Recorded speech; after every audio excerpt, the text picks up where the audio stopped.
अब पढ़ेंगे सप्तम सर्ग। भयंकर राक्षसियों से घिरी हुई सीता के दर्शन से हनुमान जी का प्रसन्न होना। उन्होंने निश्चय कर लिया कि यही सीता है।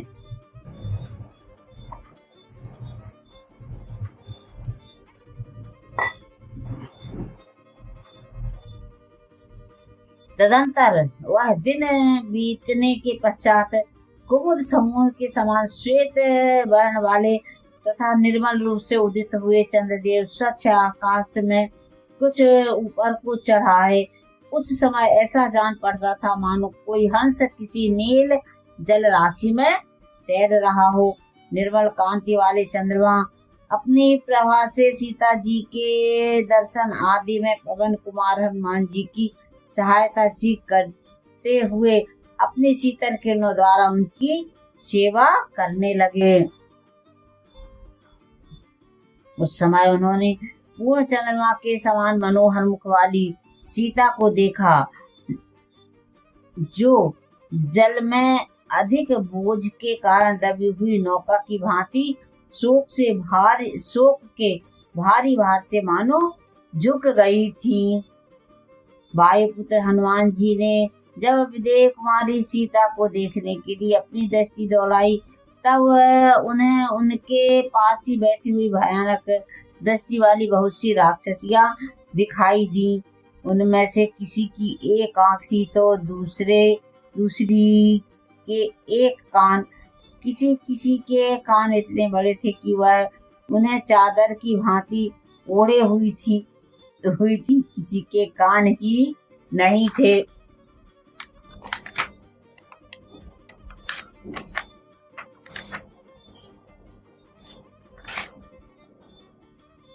और किसी के कान ऐसे दिखाई देते थे मानो खूंटे गड़े हो। किसी की सांस लेने वाली नाक उसके मस्तक पर थी। किसी का शरीर बहुत बड़ा था और किसी का बहुत उत्तम।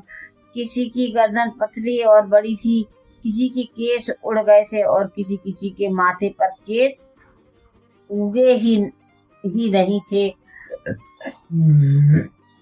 कोई राक्षसी अपने शरीर के केशों का ही कंबल धारण किए हुए थी। किसी के कान और ललाट बड़े बड़े थे तो किसी के पेट और स्तन लंबे थे। किसी के ओठ बड़े होने के कारण लटक रहे थे तो किसी के ठोड़ी में ही सटे हुए थे। किसी का मुंह बड़ा था और किसी के घुटने बड़े थे। कोई नाटी, कोई लंबी, कोई कुबड़ी, कोई टेढ़ी मेढ़ी, कोई बवनी, कोई विकराल, कोई टेढ़े मुंह वाली, कोई पीली आंख वाली और कोई विकट मुंह वाली थी।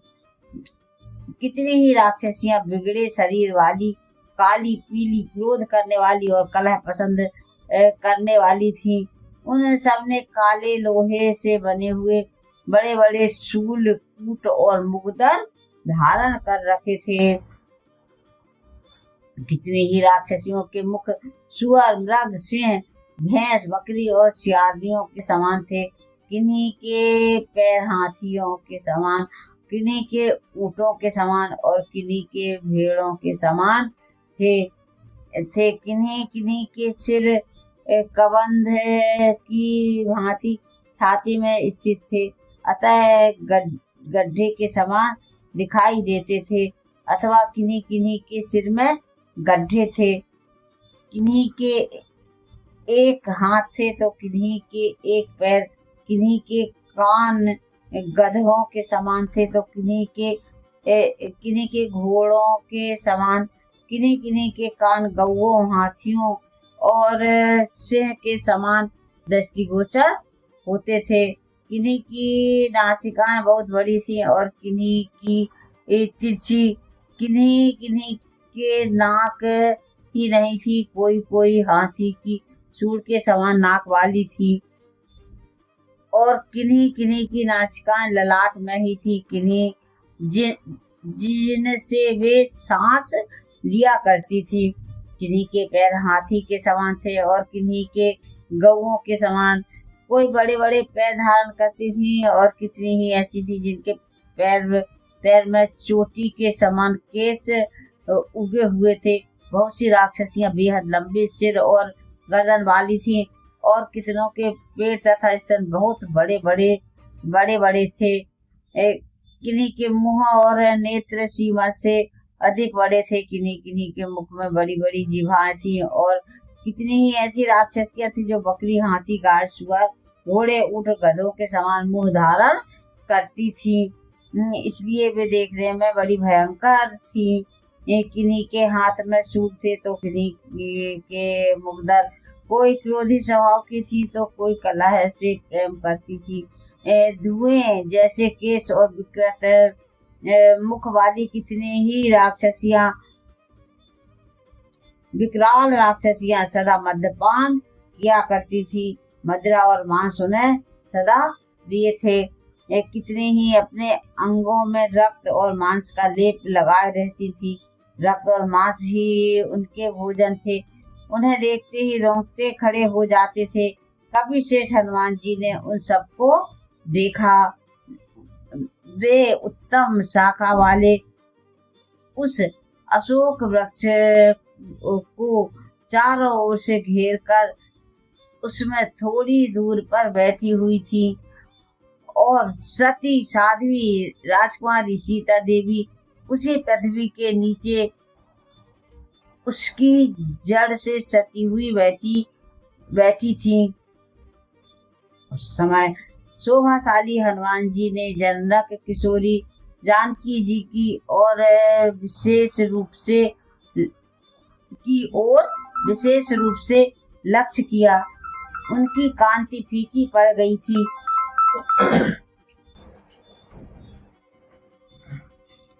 उनकी कांति फीकी पड़ गई थी। स्वर्ग से टूटकर पृथ्वी पर गिर पड़ा हो, उसी तरह वे भी कांतिहीन दिखाई देती थी।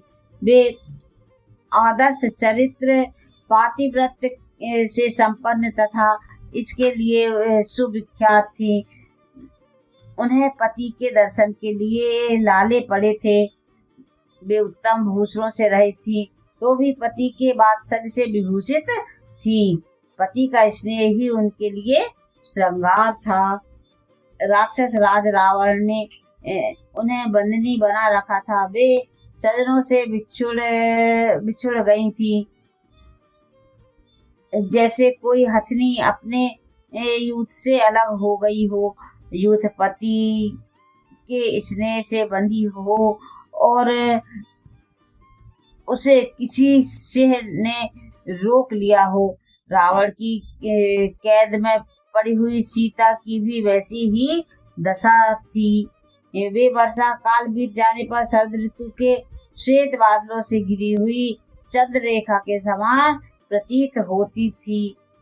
जैसे वीणा अपने स्वामी की अंगुली के स्पर्श से वंचित हो वादन आदि की क्रिया से रहित अयोग्य अवस्था में मूक पड़ी रहती है, उसी प्रकार सीता पति के संपर्क से दूर होने के कारण महान क्लेश में पड़कर ऐसी अवस्था में पहुंच गई थी जो उनके योग्य नहीं थी।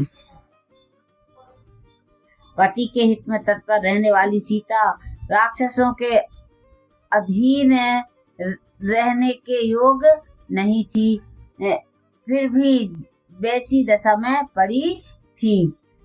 अशोक वाटिका में रहकर भी वे शोक के सागर में डूबी हुई थी। क्रूर ग्रह से आक्रांत हुई रोहिणी की भांति वे वहां उन राक्षसियों से घिरी हुई थी। हनुमान जी ने उन्हें देखा। वे पुष्पहीन लता की भांति श्रीहीन हो रही थी। उनके सारे अंगों में मैल जम गई थी। केवल शरीर सौंदर्य ही उनका अलंकार था।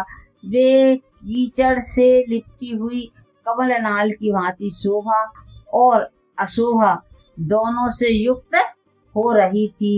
मैले और पुराने वस्त्रों से ढकी हुई मृग शावक नयनी भामिनी सीता को कपिवर हनुमान ने उस अवस्था में देखा। यद्यपि देवी सीता के मुख पर दीनता छा रही थी, तथापि अपने पति के तेज का स्मरण हो आने से उनके हृदय में वह दैन्य दूर हो जाता था। कजरारे नेत्रों वाली सीता अपने शील से ही सुरक्षित थी। उनके नेत्र मृग छोनों के समान चंचल थे। वे डरी हुई मृग कन्या की भांति सब और शशंक दृष्टि से देख रही थी। अपने उच्छ्वासों से पल्लवधारी वृक्षों को दग्ध सी करती जान पड़ती थी। शोकों की मूर्तिमयी प्रतिमा सी दिखाई देती थी और दुख की उठी हुई तरंग सी प्रतीत होती थी। उनके सभी अंगों का विभाग सुंदर था, यद्यपि वे विरह शोक से दुर्बल हो गई थी, तथापि आभूषणों से बिना ही शोभा पाती थी। इस अवस्था में मिथिलेश कुमारी सीता को देखकर पवन पुत्र हनुमान को उनका पता लग जाने के कारण अनुपम हर्ष प्राप्त हुआ। मनोहर नेत्र वाली सीता को वहां देखकर हनुमान जी हर्ष के आंसू बहाने लगे। उन्होंने मन श्री रघुनाथ जी को नमस्कार किया। सीता के दर्शन से उल्लसित हो श्री राम और लक्ष्मण को नमस्कार करके पराक्रमी हनुमान वहीं छिपे रहे। इत्यर्थ से श्रीमद् रामायणे वाल्मीकि आदि काव्ये सुंदर कांडे सप्तदशः सर्गः।